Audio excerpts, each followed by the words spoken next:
I'm Thea, 34 years old. Weeks ago, I woke up in a recovery room with a 6-inch scar on my back and one kidney missing. I wasn't in an accident. There was no tumor, nothing that required surgery. When I asked the doctor what had happened, he handed me a consent form.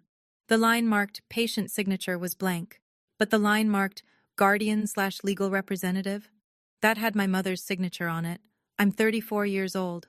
I don't have a guardian. 2 hours later, a detective walked into my room and asked me one question. Do you know where your kidney went? I did. It was inside my brother, 2 floors below me in the same hospital. Before I tell you how I ended up here, please take a moment to like and subscribe. But only if you genuinely want to hear this story. And if you're watching, let me know where you're from and what time it is there. I'd love to know who's listening. Now let me take you back 2 months, to the day my brother was diagnosed with end-stage kidney failure.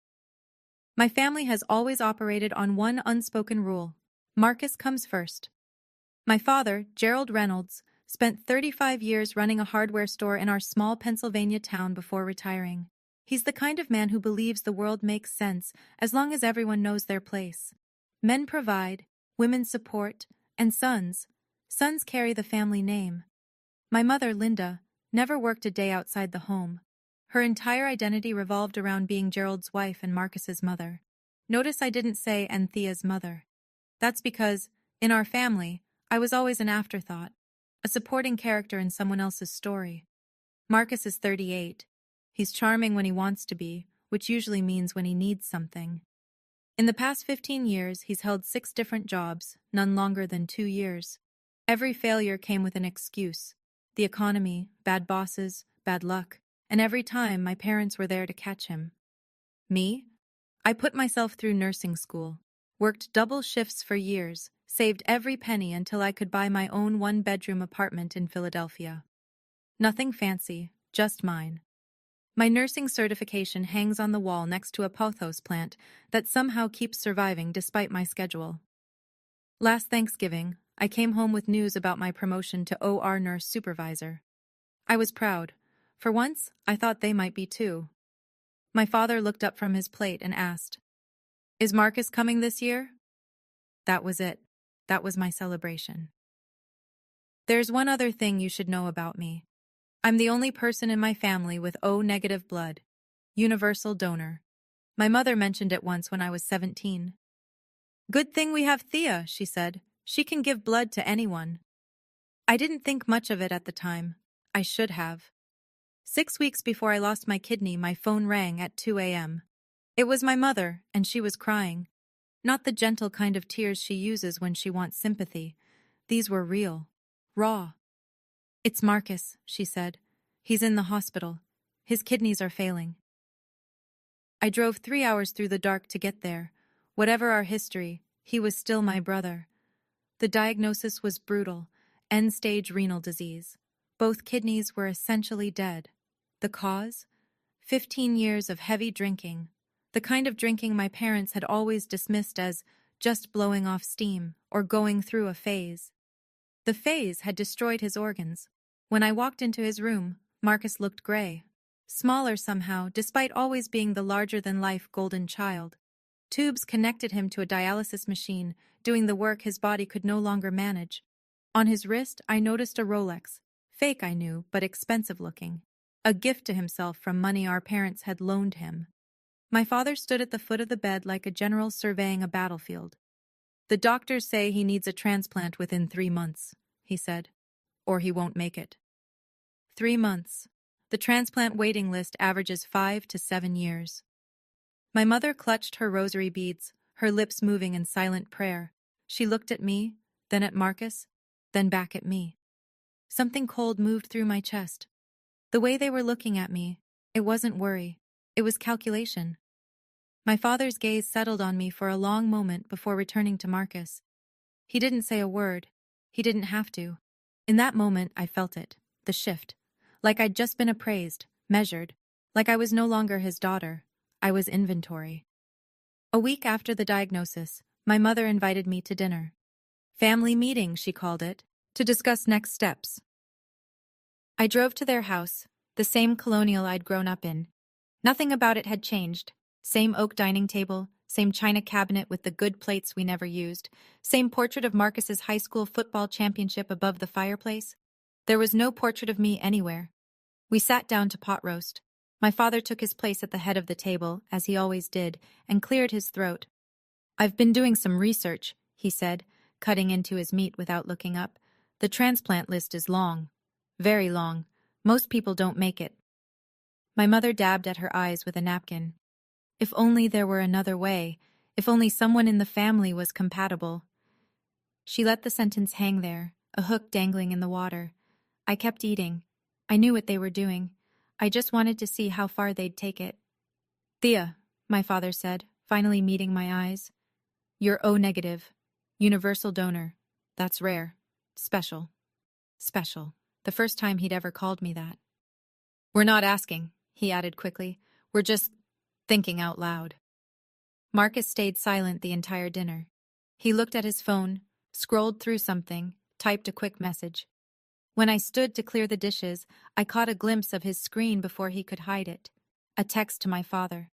"She's thinking about it." I wasn't thinking about it, but they didn't know that yet. I said goodnight, drove home, and tried to convince myself that my family, my own flesh and blood, wouldn't actually expect me to give up an organ without asking. I was wrong. A few days after that dinner, I asked to meet my parents alone.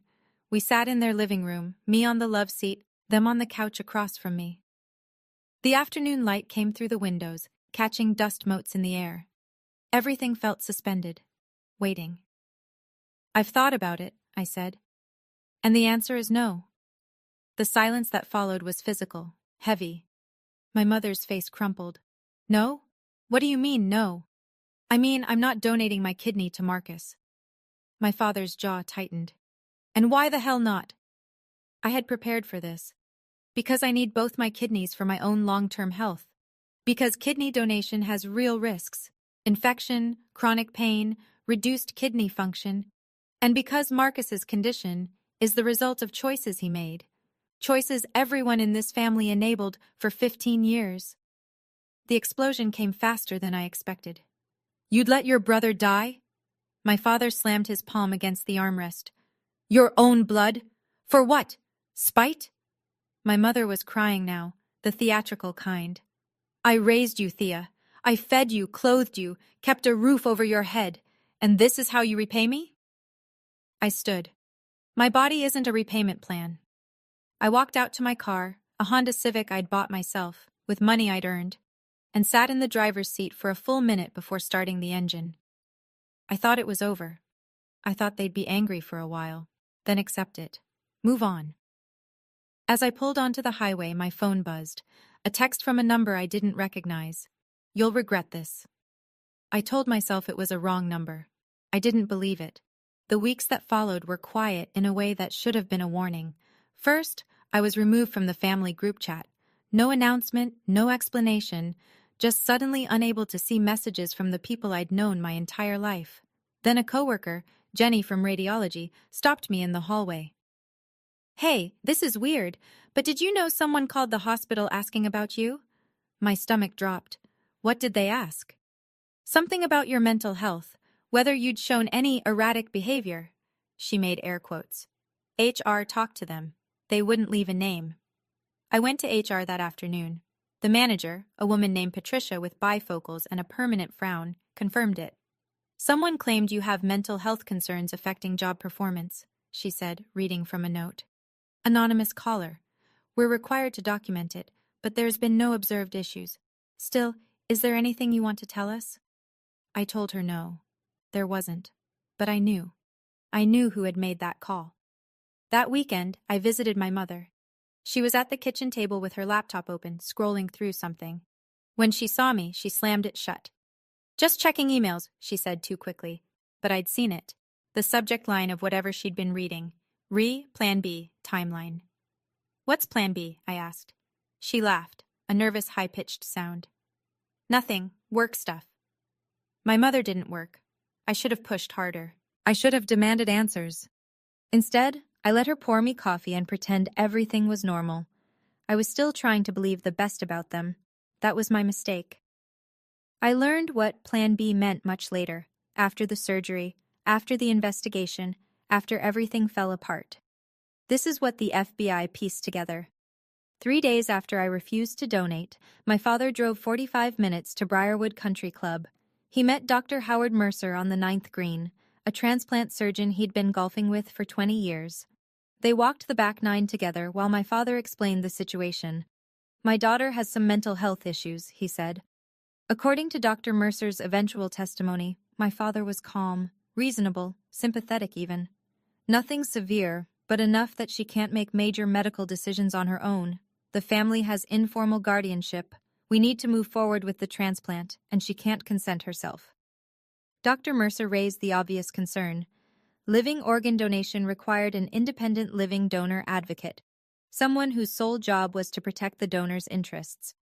There were psychological evaluations, ethics committee reviews, multiple consent conversations.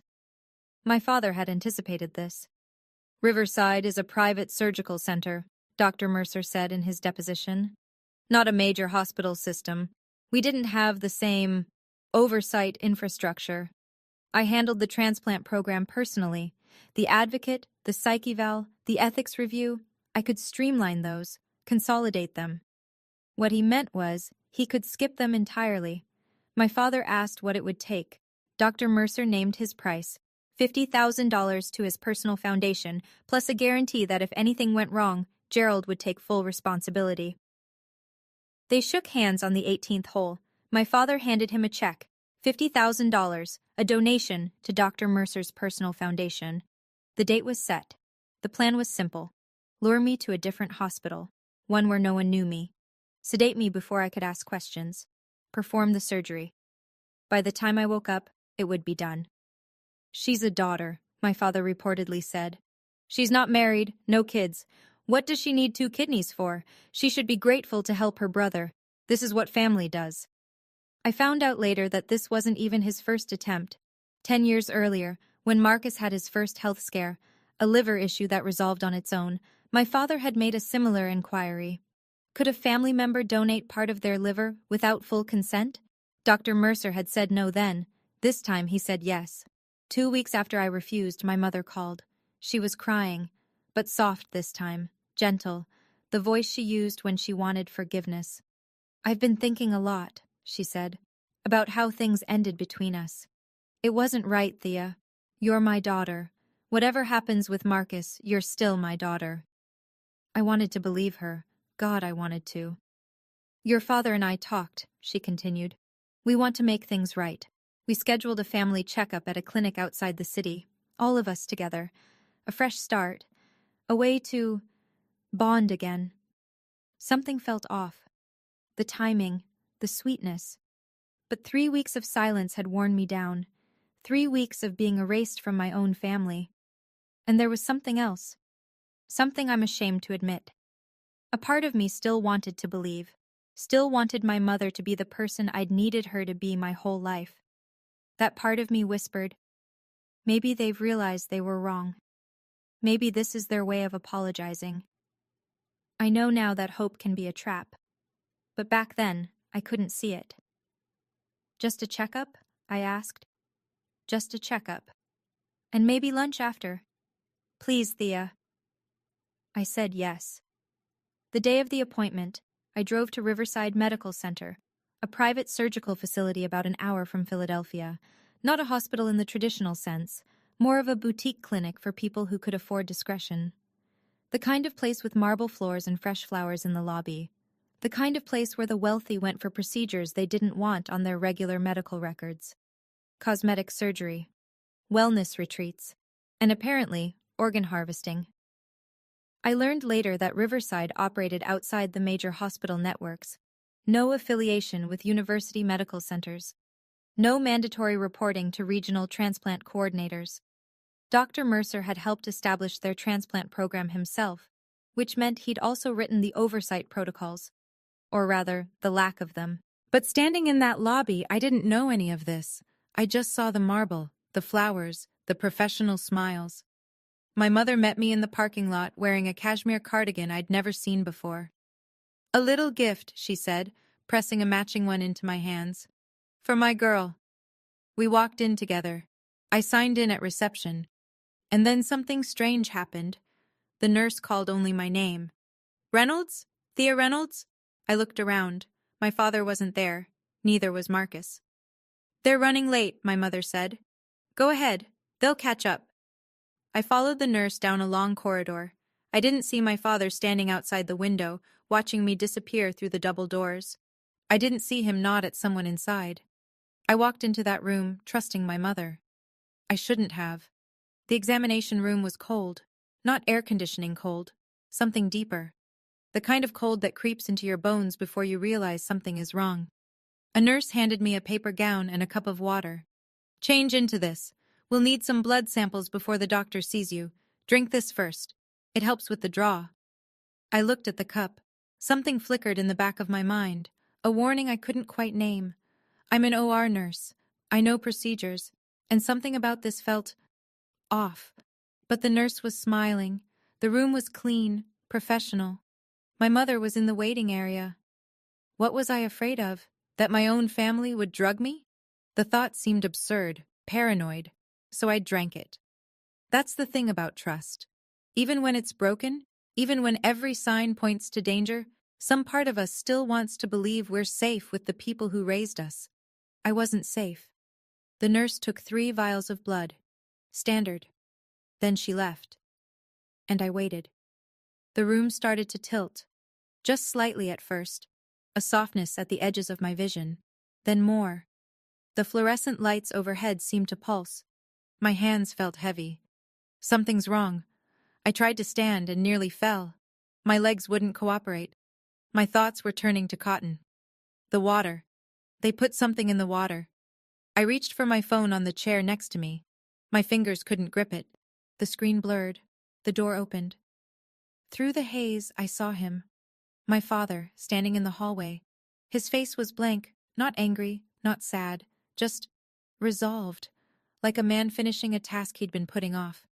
He nodded at someone I couldn't see. The nurse who'd given me the water stepped back into view.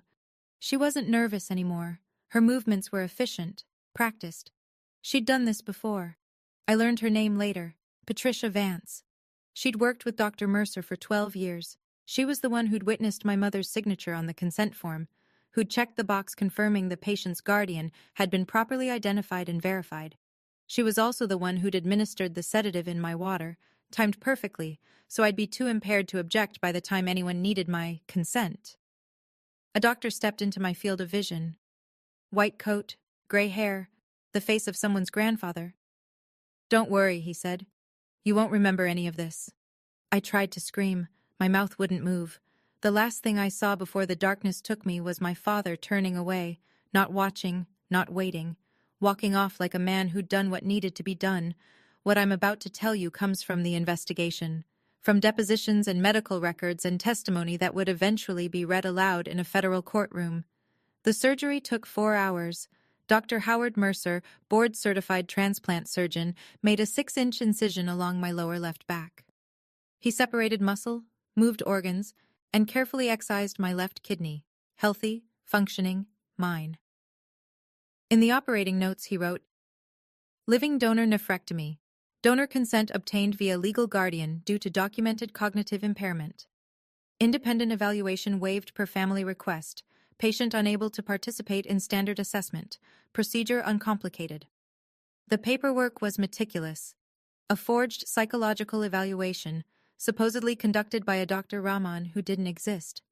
A fabricated ethics committee approval, signed by Dr. Mercer himself as committee chair. A donor advocate form with Patricia Vance's signature, claiming she'd met with me privately and confirmed my willingness to donate. None of it was real. But it looked real. It would pass a casual audit. And at Riverside, no one was auditing. Consent. As if my mother signing a piece of paper made any of this legal. As if a stack of forged documents could erase the fact that I was a competent adult who had never agreed to any of this. While I was on the table, unconscious and cut open, my kidney was rushed to another operating room down the hall. Marcus was already prepped, waiting. In the family waiting area, my parents sat together. My father read a newspaper. My mother held her rosary beads, lips moving in prayer, Later, she would tell investigators she was praying for a successful outcome for the whole family. She wasn't praying for my safety. She wasn't asking God for forgiveness. She was thanking him. Thanking him that they'd found a way to save their son, the real child, the one who mattered, using parts harvested from the other one. At 3:47 p.m., Dr. Mercer closed my incision. At 4:12 p.m., my kidney began functioning inside my brother's body. At 6:30 p.m., my parents left the hospital together, arm in arm. They stopped for dinner on the way home, celebrated with wine. Meanwhile, I lay alone in recovery, stitched up and hollowed out. They didn't visit my room that night. They didn't need to. They'd gotten what they came for. I woke to pain, not the dull ache of a hangover or the sharp sting of a cut. Something deeper, something wrong. Like my body was screaming at me in a language I couldn't quite understand. My eyes opened to white ceiling tiles, fluorescent lights, the rhythmic beeping of monitors, a recovery room. I tried to sit up and gasped. Fire exploded across my lower back. My hand flew to the source and found bandages, thick gauze, medical tape, a surgical incision. What happened? My mind raced backward. The examination room, the cup of water, the dizziness. My father's face in the doorway. Oh God. Oh God, no, I'm an OR nurse. I've assisted on hundreds of surgeries. I know exactly what a nephrectomy incision feels like. I know what it means when you wake up with 6 inches of stitches on your flank and a deep, hollow ache where an organ used to be. I pressed the call button. Once, twice, 3 times. A nurse appeared, young, nervous, avoiding my eyes. Miss Reynolds, you're awake. I'll get the doctor. What surgery did I have? My voice came out ragged. What did they do to me? The doctor will explain everything. I'm an OR nurse. I know what this incision is. Tell me. She looked at the floor, at the monitors, anywhere but at me. Please wait for the doctor. She left. I lay there staring at the ceiling, one hand pressed against the bandages on my back. I knew the answer. I knew it the moment I woke up, but I needed to hear someone say it. I needed to see the proof. I needed to know exactly what my family had done to me. Dr. Howard Mercer walked into my room like a man expecting gratitude. He was 60 or so, silver-haired, wearing the confident smile of someone who'd spent decades being respected. His white coat was pristine. His handshake would have been firm if I'd offered my hand. I didn't. Miss Reynolds, he said, settling into the chair beside my bed. Good to see you awake. The procedure went beautifully. Your brother is recovering well, and your kidney is already functioning in his body. You should be very proud. I didn't consent to any procedure. His smile faltered, just for a moment. Of course you did. Well, your guardian did, on your behalf. I don't have a guardian. I'm 34 years old. He reached into the folder he'd brought and produced a single sheet of paper. A consent form. Standard hospital issue, the kind I'd seen hundreds of times. The line marked patient signature was blank. The line marked guardian/legal representative contained my mother's signature.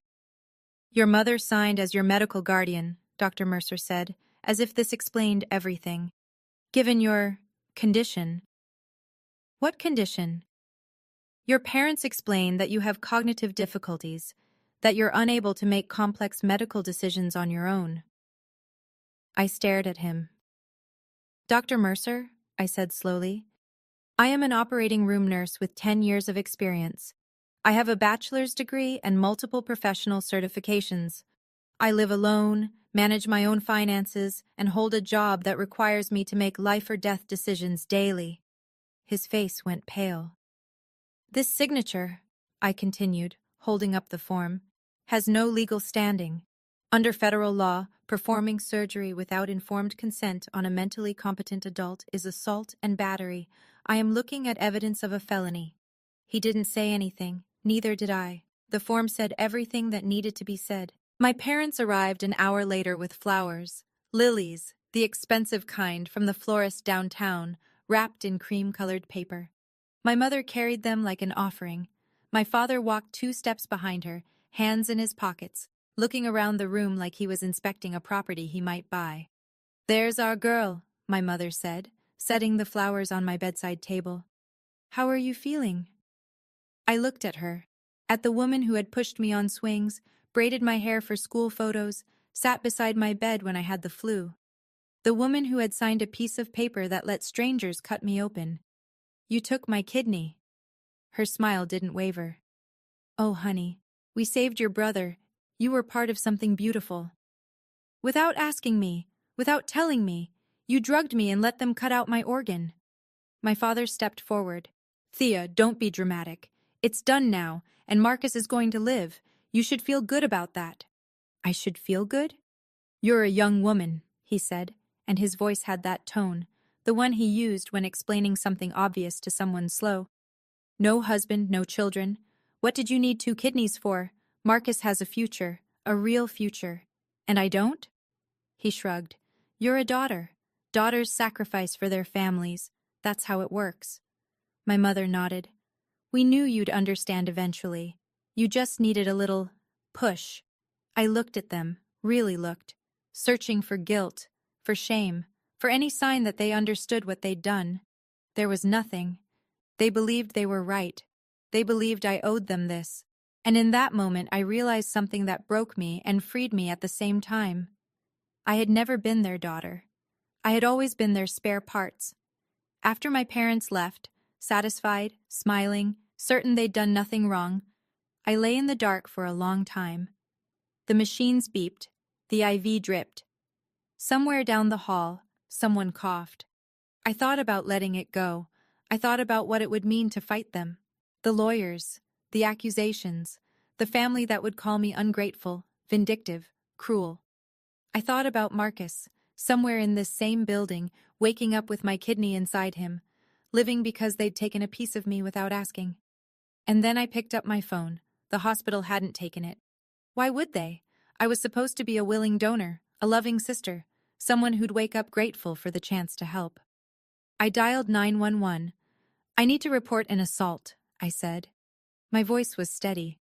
I'd found something on the other side of despair, not peace, but clarity. I was brought to Riverside Medical Center under false pretenses. I was sedated without my consent. And while I was unconscious, a surgeon removed my kidney. The dispatcher asked me to repeat myself. I did. My parents signed a consent form claiming to be my legal guardians. I am a 34-year-old mentally competent adult. I have no guardians. This is organ theft. This is a federal crime. 2 hours later, a woman in a dark blazer walked into my room. Detective Vivian Carter, FBI, assigned to the healthcare fraud unit. She was about 45 with close-cropped gray hair and the kind of face that gave nothing away. She sat in the chair where Dr. Mercer had sat and pulled out a notebook. Miss Reynolds, she said, I have one question for you. I waited. Do you know where your kidney went? I looked at her. Yes, it's inside my brother, room 412, 2 floors down. She wrote something in her notebook. Then she looked up. Tell me everything. Can you imagine it? Your own parents, the people who were supposed to protect you, becoming the ones who took a piece of your body without asking. If you're watching this, and you've ever felt like your family didn't respect your boundaries, like your no didn't matter, I want you to know, you're not alone. Drop a comment below. Tell me where you are in your own journey. But this story is just beginning. Because the detective asked me a question, and what I found out next changed everything. Detective Carter didn't react when I told her my kidney was in my brother. She just wrote it down, methodical, calm, like she'd heard worse. Maybe she had. Cases like this are more common than people think, she said, flipping to a new page in her notebook. Family organ trafficking. Usually it's overseas, but we've seen it domestically too. A parent decides one child is more valuable than another. A spouse decides they need their partner's kidney. People rationalize incredible things when they're desperate. She paused. The system is supposed to prevent this. Independent advocates, psych evals, ethics committees. But those safeguards only work if everyone follows them. When you have a rogue physician at a private facility with minimal oversight, operating outside the major hospital networks, she shook her head. The guardrails disappear. How does someone like Mercer get away with it? He built his own kingdom, small facility, hand-picked staff, no external reporting requirements. The patients who come to places like Riverside want privacy. They're not asking questions about protocol, And the transplant coordinators at the major centers, they never see these cases. They happen completely off the books. This wasn't desperation, I said. This was planning, months of it. Walk me through it, from the beginning. So I did. I told her about Marcus's diagnosis, the family dinner, the pressure that started subtle and turned explicit, my refusal, the silence that followed, the anonymous call to my HR department, the family checkup that was never a checkup. I told her about the email I'd glimpsed on my mother's laptop. Plan B, timeline. Detective Carter's pen stopped moving. Plan B? I don't know what was in it, but I saw the subject line. We can get a warrant for email records, she said. If there's a paper trail, we'll find it. She stood, tucking her notebook into her jacket pocket. Miss Reynolds, I need to be honest with you. Proving this won't be easy. Your family will claim you were impaired, that you couldn't consent, that they were acting in your best interest. I have 10 years of performance reviews that say otherwise. Good. Keep every piece of documentation you can find. She paused at the door. One more thing. The doctor who performed the surgery, Howard Mercer, we've had our eye on him before. This might not be his first time. She left. And I lay there, realizing that what happened to me might have happened to others, that I might not be the only one. The counterattack came within 24 hours. I was still in the hospital, still recovering from having an organ removed against my will. I was still in the hospital when I received a certified letter. It came from a law firm downtown, Richards, Hartley, and Associates. The cover letter was brief. Enclosed, please find a copy of the statement provided to investigators by our client, Gerald Reynolds, regarding recent allegations. Included was a copy of my father's official statement. Inside was a copy of the statement. I read it with shaking hands. My daughter, Thea Reynolds, has a history of mental instability. As her parents, we have informally acted as her guardians for years. She is unable to make complex decisions regarding her own health care. The surgery was performed with proper family consent and was entirely legal. Attached were documents I'd never seen. A letter of concern sent to my employer 6 months earlier, claiming I'd shown erratic behavior at a family gathering. Notes from a supposed conversation with a family therapist I'd never met. And the anonymous HR complaint, traced, I later learned, directly to my father's cell phone. They had built a paper trail, a narrative of a broken daughter who needed protecting from herself. That afternoon, my hospital called. Miss Reynolds, given the circumstances, we're placing you on administrative leave pending investigation. What circumstances? We've received documentation suggesting you may have mental health concerns that affect your ability to perform your duties. They'd gotten to my job before I could defend myself. I sat in my hospital bed, stitched up and alone, holding the evidence of my family's betrayal. They had taken my kidney, now they were trying to take my career, my reputation, my sanity. And I almost let them. Almost. 3 days later, I went home to an empty apartment. The pothos on my windowsill had started to yellow. Nobody had watered it while I was gone. Nobody had known I was gone.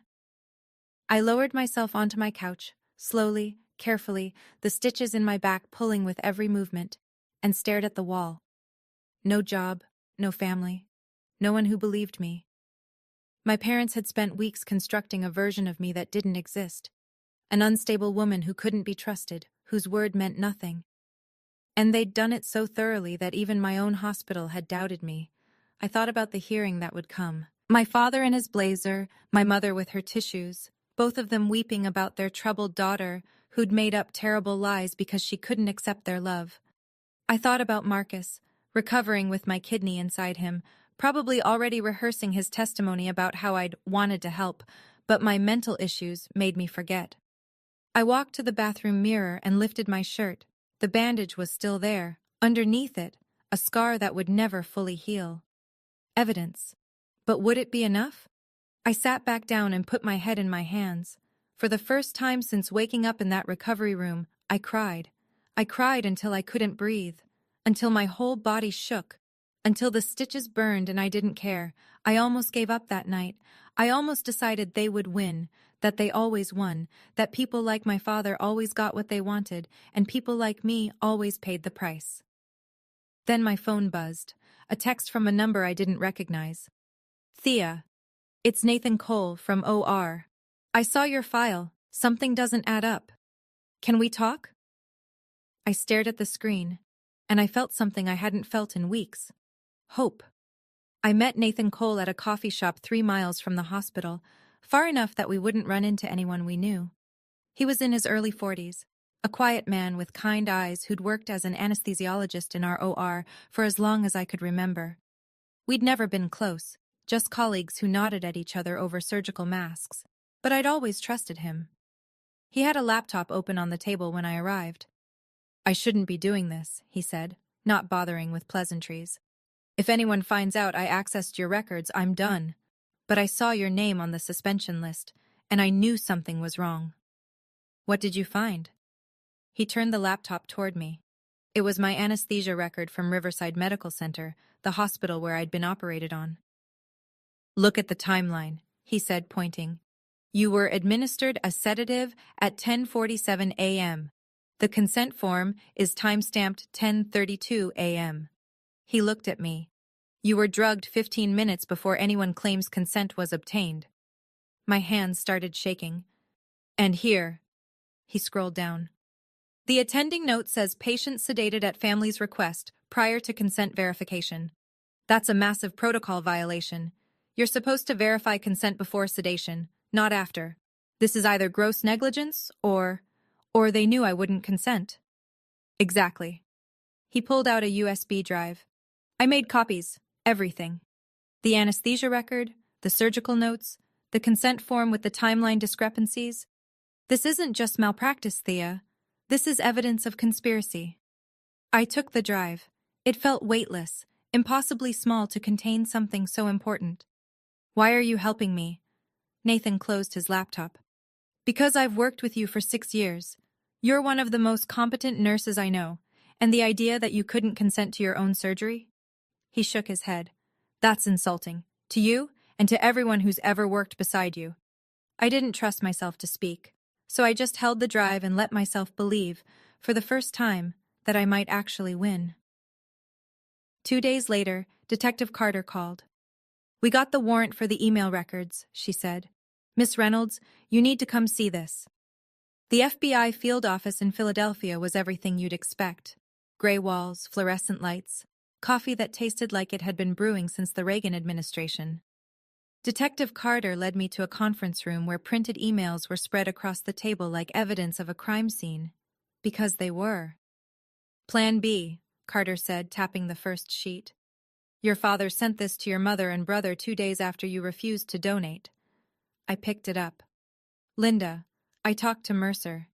He says if we can document Thea as mentally incompetent, we can sign as guardians. We need to move fast. Marcus doesn't have much time. There were more. Make the appointment at Mercer's hospital. Tell her it's a family checkup. Don't mention anything else. Howard confirmed he'll accept the guardian consent. The fee is $50,000 to his foundation. Make sure she doesn't bring her phone inside. We don't want any recordings. And then, the one that hit me hardest, an email from Marcus. Thanks, Dad. This is the only way. She owes us anyway. She owes us. 28 years of being the overlooked daughter, the one who was never good enough, the one who worked and saved and built a life from nothing, and in my brother's mind, I still owed them. These emails establish premeditation, Carter said. Conspiracy to commit assault, medical fraud, forgery. We have enough for a grand jury. I set the paper down carefully. What happens now? Now? We arrest them. I nodded. I should have felt triumphant. Vindicated. Instead, I just felt tired. But somewhere underneath the exhaustion, there was something else. Resolve. They'd taken my kidney. They wouldn't take anything else. The next week moved fast. First came the FBI's official statement to my hospital's HR department. I watched Patricia's face change as she read it. The same woman who had questioned me about mental health concerns, now learning that those concerns had been manufactured by people planning to steal my organs. Miss Reynolds, she said, folding her hands on her desk, on behalf of the hospital, I want to offer our sincerest apologies. The email arrived an hour later. Full reinstatement, back pay, A formal letter of apology from the hospital's CEO, printed on heavy cream-colored letterhead. We regret the distress caused by the allegations made against you. Our investigation has confirmed that these allegations were false and appear to have been part of a coordinated effort to defame you. We are grateful for your years of service and look forward to welcoming you back. I read it 3 times. Then I put it in a folder with the other evidence, more documentation, more proof. Detective Carter called that afternoon. We traced the anonymous HR complaint, she said. The call came from your father's cell phone. He didn't even try to hide it. He didn't think he'd need to. No, he didn't. A pause. There's something else. We've started looking into Dr. Mercer's other cases. Preliminary review suggests your surgery wasn't an isolated incident. There may be other victims. Other victims. Other daughters or sons or spouses, carved up while they slept because someone decided their organs were more valuable than their autonomy. When is the hearing? I asked. Grand jury convened yesterday. Indictments came down this morning. Gerald Reynolds, Linda Reynolds, Marcus Reynolds, and Howard Mercer. Charges include conspiracy, assault with bodily harm, medical fraud, and forgery. And the arrests? Already done. Your parents were taken into custody 2 hours ago. Marcus was arrested at the hospital. He's still recovering, but he's well enough for a jail cell. I exhaled. It had started. 1 month later, I stood in front of my bathroom mirror in a navy blue suit I'd bought specifically for this occasion. The subpoena sat on my kitchen counter.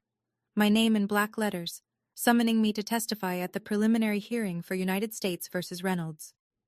Today, I would sit in a federal courtroom and tell a judge what my family had done to me. I would look at my parents, the people who raised me, fed me, claimed to love me, and explain how they'd drugged me, cut me open, and stolen a piece of my body. Detective Carter had warned me it would be difficult. Defense attorneys live for moments like this, she'd said. They'll try to paint you as unstable, vindictive, a daughter scorning her loving family. I know. You can't get emotional. You can't raise your voice. You have to be calm, factual, and unshakable. I'm an OR nurse. I've held people's hearts in my hands while surgeons repaired them. I can handle this. She'd looked at me for a long moment. Then she'd nodded. Now, staring at my reflection, I practiced the words I would say. The facts, the timeline, the consent form with my mother's signature. No tears, no pleading, just truth. My phone buzzed. A text from Nathan. You've got this. We're all watching. I allowed myself a small smile. Then I grabbed my purse, locked my apartment, and drove to the federal courthouse. The building loomed against a gray November sky. Columns, marble steps, flags snapping in the wind. News vans lined the street. The story had leaked. Local family accused of organ theft. I walked past the cameras without looking at them. Whatever happened next, I would face it head on. No more hiding, no more silence. Today, the truth would speak. The courtroom was smaller than I expected. Federal preliminary hearings don't have juries, just a judge, the attorneys, and the defendants. But the gallery was packed. Reporters filled the back rows, notebooks open, pens ready. A few faces I recognized from the hospital sat scattered throughout, colleagues who'd come to support me, and at the defense table, my family. My father wore a blazer I'd seen 100 times, navy blue, slightly too tight across the shoulders. He sat ramrod straight, jaw clenched, radiating the same stubborn certainty he'd had my entire life. Even now, facing federal charges, he looked like a man who believed he'd done nothing wrong. My mother sat beside him, dabbing at her eyes with a tissue. She'd dressed in black, as if attending a funeral. Her own, maybe, or the death of the family she'd sacrificed everything to preserve. And Marcus. My brother was pale, thinner than I'd ever seen him. The surgery and subsequent arrest had aged him 10 years. He stared at the table, unable or unwilling to meet my eyes. The kidney inside him, my kidney, was keeping him alive. I wondered if he thought about that, if every beat of his heart reminded him of what they'd done. I took my seat behind the prosecutor's table. The judge entered. Everyone rose. This court will come to order. We are here for the preliminary hearing in the matter of United States versus Gerald Reynolds, Linda Reynolds, Marcus Reynolds, and Howard Mercer. The gavel fell, and I felt something settle inside me. Not peace, not yet, but certainty. They had operated in shadows, in lies, in the assumption that I would stay quiet, stay small, stay the obedient daughter they'd always expected. But here, in this room, there were no shadows, only light, and I was ready. Please state your name for the record. Thea Marie Reynolds. The prosecutor, a sharp-featured woman named Diane Walsh, stood near the witness box. Miss Reynolds, can you describe your relationship with the defendants? They're my family. Gerald is my father, Linda is my mother, Marcus is my older brother. And prior to October 14th of this year, how would you characterize that relationship? I took a breath. Complicated. I was never the priority. That was always Marcus. Can you tell the court what happened on October 14th? So I did. I walked through every detail. The diagnosis, the pressure to donate, my refusal, the silence that followed, the anonymous complaints to my employer, the family checkup that was a trap. I described waking up in recovery with stitches in my back and a missing organ. I described the consent form with my mother's signature. I described looking at my parents as they brought flowers and told me I should be grateful. The courtroom was silent. Even the reporters had stopped writing. When I finished, the prosecutor asked one final question. Miss Reynolds, when you discovered your mother had signed as your guardian, what did you think? I looked at my parents. My mother's hands were shaking. My father's jaw was tight. I thought, for the first time in my life, I saw them clearly. A long pause. I thought I finally understood what I was to them. Not a daughter, not a person, just parts. Spare parts for the child who mattered. The words hung in the air. Somewhere in the gallery, I heard someone crying. I didn't look to see who. I just kept my eyes forward, calm, factual, unshakable, just like I promised. Sitting in that witness box, looking at my parents for the first time since the hospital, the people I'd spent my whole life trying to please, I finally understood something. I was never going to be enough for them. Not because I was flawed, but because they were. If this story is hitting close to home, share it with someone who needs to hear it. Sometimes knowing you're not alone is the first step. But what happened next, when my father lost control, that's when everything changed. The defense attorney was a silver-haired man named Richard Hartley. He specialized in complex family matters, according to his website. What that meant, I learned quickly, was making victims sound like villains. Miss Reynolds, he said, approaching the witness box with a folder in his hands. You've described yourself as mentally competent, but isn't it true you've struggled with emotional regulation in the past? No. You've never had any incidents at work? Any conflicts with colleagues? I've been employed as an OR nurse for 10 years with exemplary performance reviews. He pulled a paper from his folder. I have here a complaint filed with your hospital's HR department. Filed anonymously, by my father, using his personal cell phone. The FBI traced it. The courtroom murmured. Hartley's smile flickered. Miss Reynolds, isn't it possible that your family, who clearly loves you, simply wanted to help you make a medical decision you were unable to make yourself? Before I could answer, a voice thundered from the defense table. She owes us! My father was on his feet, face purple with rage, jabbing a finger in my direction. I fed her, clothed her, kept a roof over her head, and she has the nerve to sit there and— Mr. Reynolds, the judge's gavel cracked. Sit down! She's a daughter, daughter's sacrifice. That's how it's always been. That's how it's supposed to be. Two bailiffs moved toward him. My mother was pulling at his sleeve, crying. Marcus had his head in his hands, but my father kept going, screaming now, veins bulging. You think you're better than us? You're nothing! You're spare parts, Thea. That's all you've ever been! The bailiffs forced him back into his chair. The courtroom was dead silent, and I sat in the witness box perfectly still and let his words echo. He'd said out loud what they'd always believed. Now everyone knew. After a 15-minute recess, during which my father was warned that another outburst would result in contempt charges, the prosecutor called for the evidence to be presented. A large screen was wheeled into the courtroom. Your Honor, Diane Walsh said. The prosecution would like to enter into evidence a series of emails recovered from the defendant's personal accounts. The first email appeared on screen.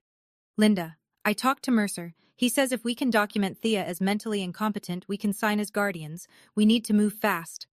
A murmur swept through the gallery. The second email. Make the appointment at Mercer's hospital. Tell her it's a family checkup. Don't mention anything else. My mother's hands flew to her mouth. The third. Make sure she doesn't bring her phone inside. We don't want any recordings. The fourth. Howard confirmed he'll accept the guardian consent. The fee is $50,000 to his foundation. And finally, the one from Marcus. Thanks, Dad. This is the only way. She owes us anyway. The prosecutor let the silence stretch. These emails, she said, demonstrate clear premeditation. The defendants planned this surgery weeks in advance. They deliberately deceived Miss Reynolds. They paid a medical professional to participate in an illegal procedure. And they created a false paper trail to discredit their victim before she could even report the crime. She turned to the judge. This is not a family making a difficult medical decision. This is conspiracy. This is fraud. This is assault. The judge looked at my family. My father was staring at the wall. My mother was crying silently. Marcus hadn't lifted his head since his father's outburst. Based on the evidence presented, the judge said slowly, this court finds sufficient cause to proceed to trial. The gavel fell, and I exhaled for the first time in months. 2 weeks after the preliminary hearing, Detective Carter called with news. Dr. Mercer took a deal. I was in my apartment, finally back at work, finally starting to feel like myself again. What kind of deal? Full cooperation in exchange for reduced charges. He's testifying against your family. A pause. And Thea? What he's saying, you should hear it from me first. We met at the FBI field office that afternoon. The deposition transcript was thick, 50 pages of Dr. Mercer explaining exactly how my family had approached him, what they'd said, what they'd paid. But it was page 43 that stopped my heart. Siem. Was this the first time Gerald Reynolds approached you about a family organ donation? A. No. Approximately 10 years ago, when Marcus Reynolds had a health scare involving his liver, Gerald contacted me. He asked whether it would be possible to procure a liver segment from his daughter without her explicit consent. Q. And what was your response at that time? A. I told him it wasn't possible. The oversight was too strict. Q. Did he indicate he would pursue other options? A. He said, and I quote, keep her in mind, she's my backup plan. I set the transcript down. 10 years ago. When I was 24, just starting my nursing career, proudly independent, my father was already calling me his backup plan, his insurance policy, spare parts he could cash in whenever the real child needed them. He planned this for a decade, I said. Detective Carter nodded. At minimum. I thought about all those years. The holidays I'd shown up to, trying to earn their approval. The dinners where I was invisible. The birthday cards I sent that were never acknowledged. I had been auditioning for a part in a family that had already cast me as something else. I just hadn't known my role. The letter arrived on a Tuesday, handwritten on lined paper, postmarked from the Federal Detention Center where Marcus was being held awaiting trial. I recognized his handwriting, the same messy scrawl I'd seen on birthday cards when we were kids. Dear Thea, I don't expect you to read this. I wouldn't blame you if you burned it. I'm not going to lie and say I didn't know. I knew there was a plan. I knew Dad had talked to a doctor. I told myself it would be fine, that you'd understand eventually, that you'd forgive us because we're family. I didn't let myself think about what the plan actually meant. I didn't ask questions because I didn't want answers. That's not innocence. I know that now. That's cowardice. By the time I woke up from surgery and they told me it worked, I couldn't take it back. Your kidney was already inside me, and I told myself I'd find a way to make it right. I haven't. I can't. I'm not asking for forgiveness. I know I don't deserve it. I knew what they were doing was wrong, and I let it happen because I wanted to live.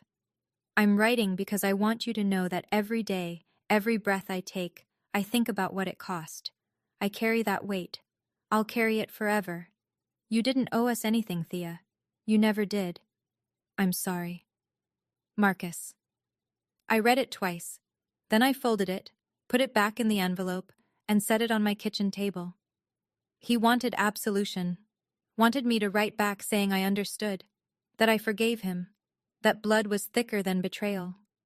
I thought about the email he'd sent my father. She owes us anyway.